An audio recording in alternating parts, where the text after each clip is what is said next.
श्री गणेशाय नमः। ओम श्री पुराण पुरुषोत्तमाय नमः। श्री शिव पुराण संहिता 4 कोटि रुद्र संहिता अध्याय 27 और 28। वैद्यनाथेश्वर ज्योतिर्लिंग के प्राकट्य की कथा तथा महिमा। सूत जी कहते हैं, अब मैं वैद्यनाथेश्वर ज्योतिर्लिंग का पापहारी महात्म्य बताऊंगा, सुनो। राक्षस राज रावण, जो बड़ा अभिमानी और अपने अहंकार को प्रकट करने वाला था, उत्तम पर्वत कैलाश पर भक्ति भाव से भगवान शिव की आराधना कर रहा था। कुछ काल तक आराधना करने पर जब महादेव जी प्रसन्न नहीं हुए, तब वह शिव की प्रसन्नता के लिए दूसरा तप करने लगा। पुलस्त्य कुल नंदन श्रीमान रावण ने सिद्धि के स्थानभूत हिमालय पर्वत से दक्षिण वृक्षों से भरे हुए वन में पृथ्वी पर एक बहुत बड़ा गड्ढा खोदकर उसमें अग्नि की स्थापना की और उसके पास ही भगवान शिव को स्थापित करके हवन आरंभ किया। ग्रीष्म ऋतु में वह 5 अग्नियों के बीच में बैठता, वर्षा ऋतु में खुले मैदान में चबूतरे पर सोता और शीतकाल में जल के भीतर खड़ा रहता। इस तरह 3 प्रकार से उसकी तपस्या चलती थी। इस रीति से रावण ने बहुत तप किया, तो भी दुरात्माओं के लिए, जिनको रिझाना कठिन है, वे परमात्मा महेश्वर उस पर प्रसन्न नहीं हुए। तब महामनस्वी दैत्यराज रावण ने अपना मस्तक काटकर शंकर जी का पूजन आरंभ किया। विधि पूर्वक शिव की पूजा करके वह अपना एक एक सिर काटता और भगवान को समर्पित कर देता था। इस तरह उसने कर्मशः अपने 9 सिर काट डाले। जब एक ही सिर बाकी रह गया, तब भक्त वत्सल भगवान शंकर संतुष्ट एवं प्रसन्न हो वहीं उसके सामने प्रकट हो गए। भगवान शिव ने उसके सभी मस्तकों को पूर्ववत निरोग करके उसे उसकी इच्छा के अनुसार अनुपम उत्तम बल प्रदान किया। भगवान शिव का कृपा प्रसाद पाकर राक्षस रावण ने नतमस्तक हो हाथ जोड़कर उनसे कहा, देवेश्वर प्रसन्न होइए, मैं आपको लंका में ले चलता हूँ। आप मेरे इस मनोरथ को सफल कीजिए, मैं आपकी शरण में आया हूँ। रावण के ऐसा कहने पर भगवान शंकर बड़े संकट में पड़ गए और अनमने होकर बोले, राक्षस राज, मेरी सार गर्भित बात सुनो। तुम मेरे इस उत्तम लिंग को भक्ति भाव से अपने घर को ले जाओ, परंतु जब तुम इसे कहीं भूमि पर रख दोगे, तब ये वहीं सुस्थिर हो जाएगा, इसमें संदेह नहीं है। अब तुम्हारी जैसी इच्छा हो वैसा करो। सूत जी कहते हैं, ब्राह्मणों, भगवान शंकर के ऐसा कहने पर राक्षस राज रावण बहुत अच्छा कहे वह शिवलिंग साथ लेकर अपने घर की ओर चला, परंतु मार्ग में भगवान शिव की माया से उसे मूत्रोत्सर्ग की इच्छा हुई।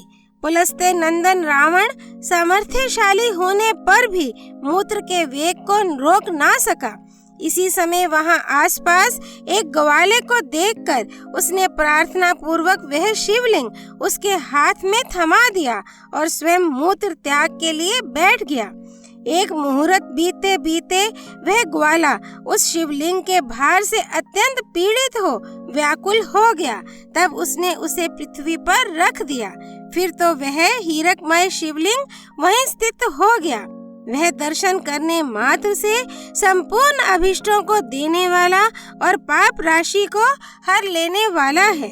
मुने, वही शिवलिंग तीनों लोकों में वैद्यनाथेश्वर के नाम से प्रसिद्ध हुआ, जो सत्पुरुषों को भोग और मोक्ष देने वाला है। यह दिव्य उत्तम एवं श्रेष्ठ ज्योतिर्लिंग दर्शन और पूजन से भी समस्त पापों को हर लेता है और मोक्ष की प्राप्ति कराता है। वह शिवलिंग जब संपूर्ण लोकों के हित के लिए वहीं स्थित हो गया, तब रावण भगवान शिव का परम उत्तम वर पाकर अपने घर को चला गया। वहां जाकर उस महान असुर ने बड़े हर्ष के साथ अपनी प्रिया मंदोदरी को सारी बातें कह सुनाई। इंद्र आदि संपूर्ण देवताओं और निर्मल मुनियों ने जब यह समाचार सुना तब वे परस्पर सलाह करके वहां आए। उन सब का मन भगवान शिव में लगा हुआ था। उन सब देवताओं ने उस समय वहां बड़ी प्रसन्नता के साथ शिव का विशेष पूजन किया। वहां भगवान शंकर का प्रत्यक्ष दर्शन करके देवताओं ने उस शिवलिंग की विधिवत स्थापना की और उसका वैद्यनाथ नाम रखकर उसकी वंदना और स्तवन करके वे स्वर्ग लोक को चले गए।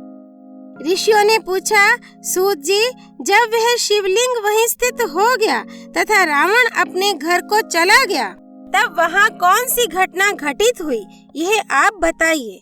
सूत जी ने कहा, ब्राह्मणों, भगवान शिव का परम उत्तम वर पाकर महान असुर रावण अपने घर को चला गया। वहाँ उसने अपनी प्रिया से सब बातें कहीं और वह अत्यंत आनंद का अनुभव करने लगा। इधर इस समाचार को सुनकर देवता घबरा गए कि पता नहीं यह देवद्रोही महादुष्ट रावण भगवान शिव के वरदान से बल पाकर क्या करेगा। उन्होंने नारद जी को भेजा। नारद जी ने जाकर रावण से कहा, तुम कैलाश पर्वत को उठाओ, तब पता लगेगा कि शिव जी का दिया हुआ वरदान कहाँ तक सफल हुआ। रावण को यह बात जंच गई। उसने जाकर कैलाश को उखाड़ लिया। इससे सारा कैलाश हिल उठा। तब गिरिजा के कहने से महादेव जी ने रावण को घमंडी समझकर इस प्रकार शाप दिया। महादेव जी बोले, रे दुष्ट भक्त दुर्बुद्धि रावण, तू अपने बल पर इतना घमंड ना कर। तेरी इन भुजाओं का घमंड चूर करने वाला वीर पुरुष शीघ्र ही इस जगत में अवतीर्ण होगा। सूत जी कहते हैं, इस प्रकार वहाँ जो घटना हुई उसे नारद जी ने सुना। रावण भी प्रसन्नचित्त हो जैसे आया था उसी तरह अपने घर को लौट गया। इस प्रकार मैंने वैद्यनाथेश्वर का महात्म्य बताया है। इसे सुनने वाले मनुष्यों का पाप भस्म हो जाता है। अध्याय 27 और 28 संपूर्ण। भगवान शिव वैद्यनाथेश्वर ज्योतिर्लिंग की जय। वैद्यनाथेश्वर धाम की जय। हर हर महादेव। श्री हरि अर्पणमस्तु।